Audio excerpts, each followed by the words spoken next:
We're not professing to tell you the complete story of these activities. We are professing to tell you the complete story that we know. Right. But these records that we've uncovered don't tell the story. They tell pieces of it. This is a story that has been told in bits and pieces.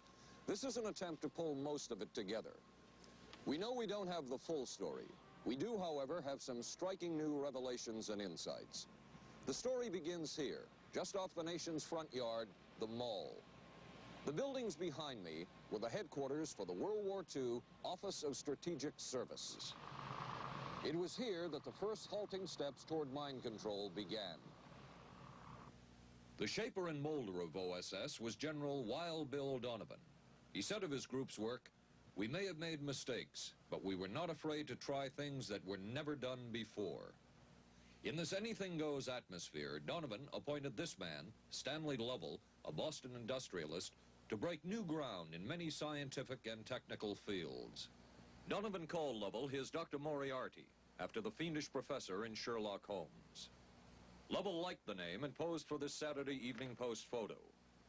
He later wrote of his OSS job that it was, quote, to stimulate the Peck's bad boy beneath the surface of every American scientist and to say to him, throw all of your normal law-abiding concepts out of the window. Here's a chance to raise merry hell. It was in this atmosphere that the search for mind control began. This bizarre man would be an active participant in that search over the next 2 decades. His name is George White, an OSS captain who had formerly been with the Bureau of Narcotics.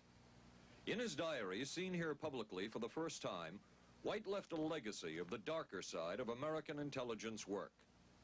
He received his early OSS training at the British-run school at Oshawa, Canada, the same school where Ian Fleming, the creator of James Bond, was trained.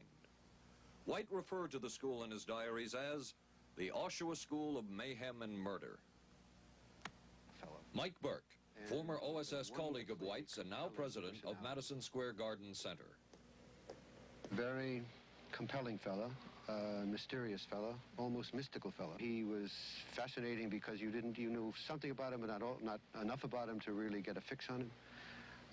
He also knew a great deal about the swifter elements of society, the gamier side of life, and he was very impressive in his technical knowledge of the underworld, so to speak. He said one of our men gets beat up. He says you have to act real fast and teach these guys a lesson. Charles Siragusa, a former narcotics officer and friend of White's. He'll come around, he says, and break your kneecaps. And with that, one guy laughed, and George would always have little Billy with him. And this one guy saw us naked. George White turned around and whapped him across the neck with it. Then he picked up a pool stick and started beating everybody up. He made his point. And he made his point. George White was not a man of understatement or subtleties. His boss at OSS, Stanley Lovell, referred to him as deadly and dedicated. In this note from White's diaries, it says, call Lovell regarding TD. TD was a rather transparent cover for Truth Drug. George White worked with the Truth Drug Committee here at St. Elizabeth's Hospital in the nation's capital. They experimented with mescaline, scopolamine, and marijuana on unwitting victims. The committee soon learned there was no easy panacea, no truth drug at this stage. But White and later colleagues would not stop trying. The goal remained the same. As this 1952 CIA memo says, the aim is controlling an individual to the point where he will do our bidding against his will, and even against such fundamental laws of nature as self-preservation. But it was a discovery here in Basel, Switzerland, at Sandoz Laboratories by Dr. Albert Hoffman that led the intelligence agencies of America to believe that they had found the panacea.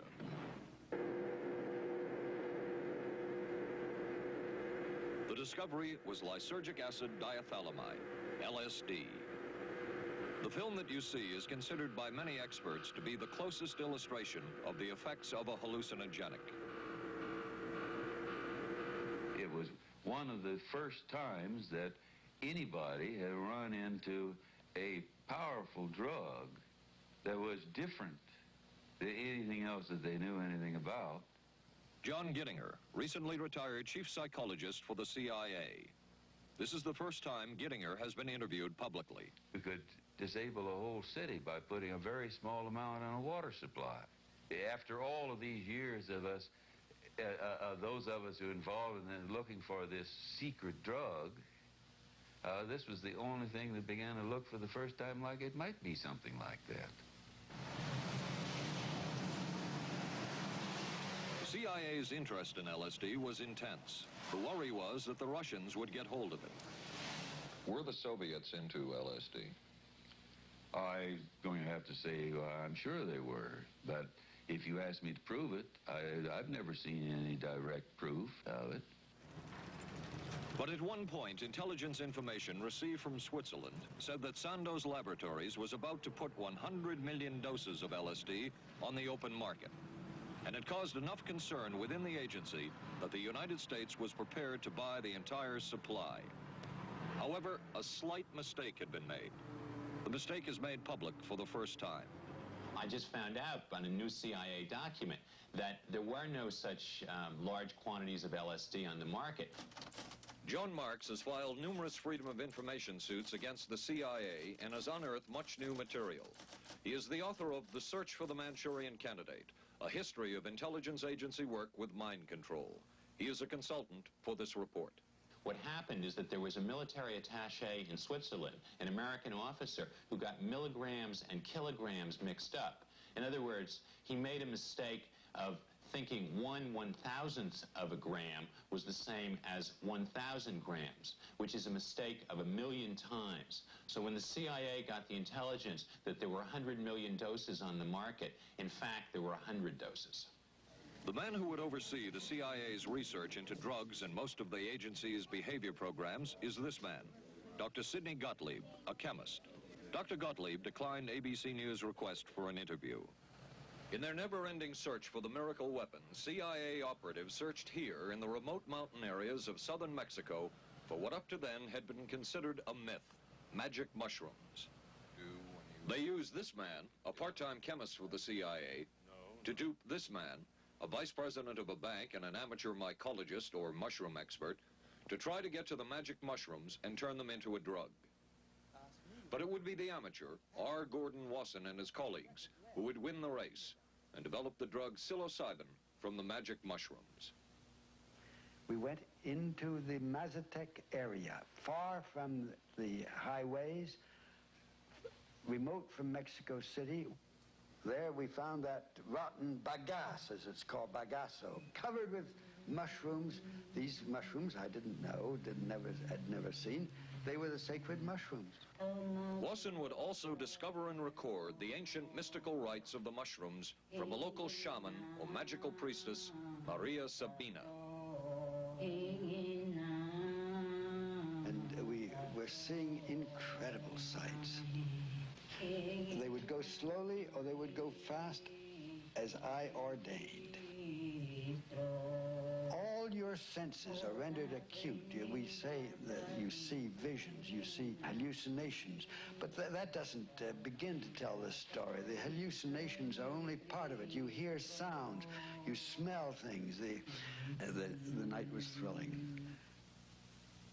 Word of Wasson's discovery reached the CIA quickly. Dr. James Moore, a University of Delaware chemist, secretly served the CIA preparing deadly chemicals on short notice. Moore was instructed to get close to Wasson and accompany him on another trip to Mexico to get the magic mushrooms. Internal documents show the CIA felt a drug derived from the mushrooms could remain an agency secret. What in the world were they looking for with the magic mushrooms? I think the best answer to that is that they were looking for fundamental information on compounds that would be capable of causing changes in behavior, changes in mental attitude.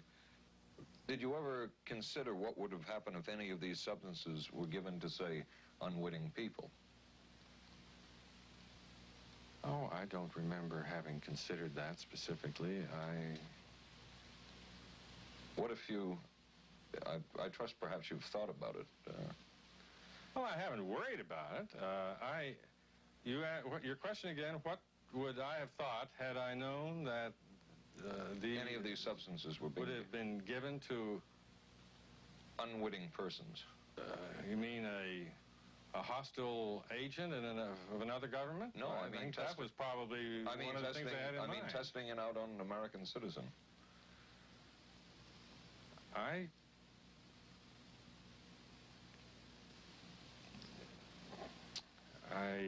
guess I must seem very, very cold-blooded about this, but I don't recall ever having been very much preoccupied with that issue.